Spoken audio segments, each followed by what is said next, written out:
Thank you so much. I would like to thank the John F. Kennedy Library Foundation for this wonderful and unanticipated award.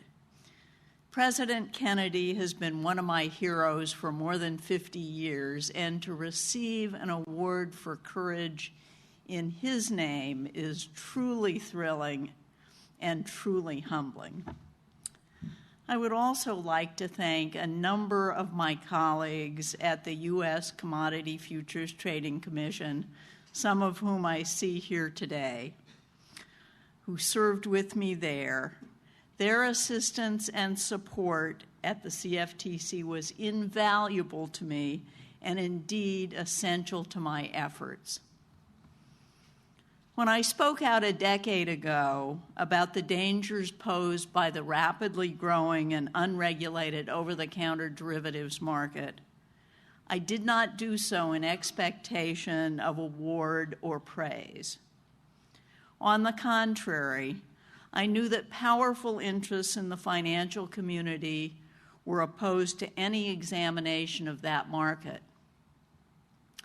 Yet I spoke out because I felt a duty to let the public, the Congress, and the other financial regulators know that that market endangered our financial stability. And I also felt a duty to make every effort I could to address that problem. My voice was not popular. The financial markets had been expanding, innovation was thriving, and the country was prosperous.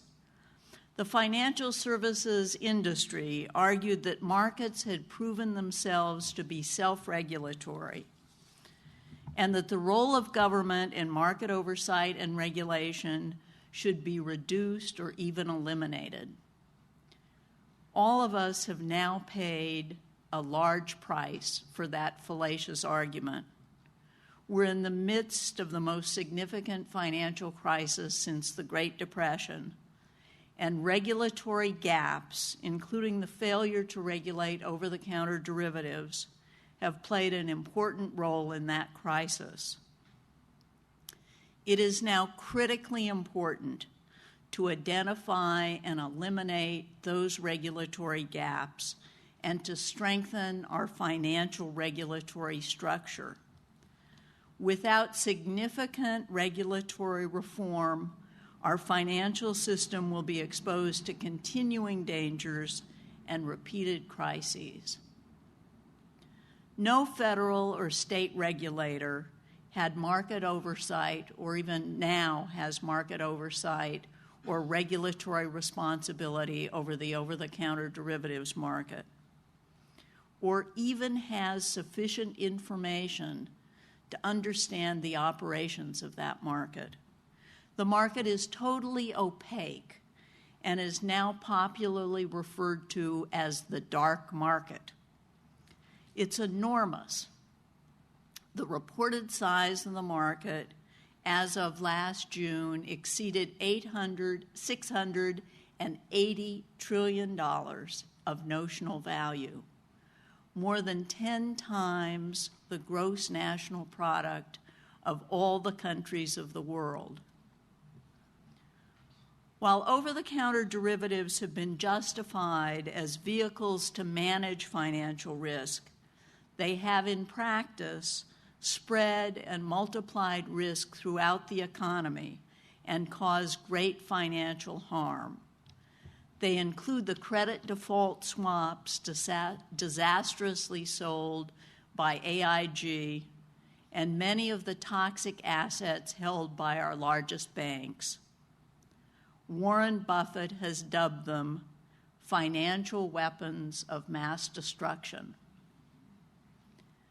We now have a unique opportunity, a narrow window of time, to fashion and implement a comprehensive regulatory scheme for these instruments. Existing U.S. laws governing the futures and option markets provide a model for regulating the closely related instruments traded in the over-the-counter derivatives market. The new regulatory scheme should provide that the instruments must be traded on regulated derivatives exchanges and must be cleared by regulated derivatives clearinghouses to the extent feasible.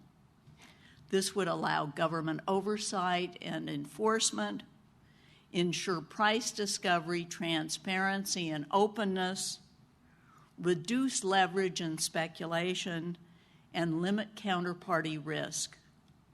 If any residual over-the-counter market is to be permitted, it must also be subject to robust federal regulation. These measures would go far toward bringing this enormous and dangerous market under control.